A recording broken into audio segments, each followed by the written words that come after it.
வணக்கம் நண்பர்களே, எல்லாம் எப்படி இருக்கேன்? சௌக்கியமா?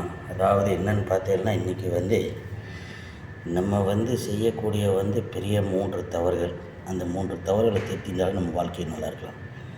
ஃபஸ்ட்டு தவறுகள், யாரையும் எளிதாக நம்பி ஏமாறக்கூடாது.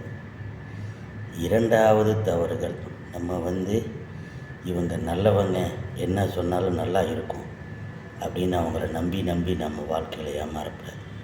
3வது தவறு, ரொம்ப முக்கியமான ஒரு தவறு, நம்ம கிட்ட இருக்கிறாங்க பாருங்கள், நம்மளை சுற்றி இருக்கிற நம்ம குழந்தை குட்டி, நம்ம மனைவி, அவங்க தான் உண்மை. அதை தவிர வேறு அவங்கள நம்பாமல் வேறு யாரையோ நம்ம நம்பி வாழ்ந்தோம்னா இவங்களை நம்பாத இருக்கோம் பாருங்க, அதுதான் பெரிய தவறு. இவங்களை நம்பினாலே நம்ம நல்லா இருக்கலாம். இந்த 3 தவறையும் செய்யாமல் இருந்தது வாழ்க்கையில் நல்லா. தேங்க்யூ. சுவாமி சார்.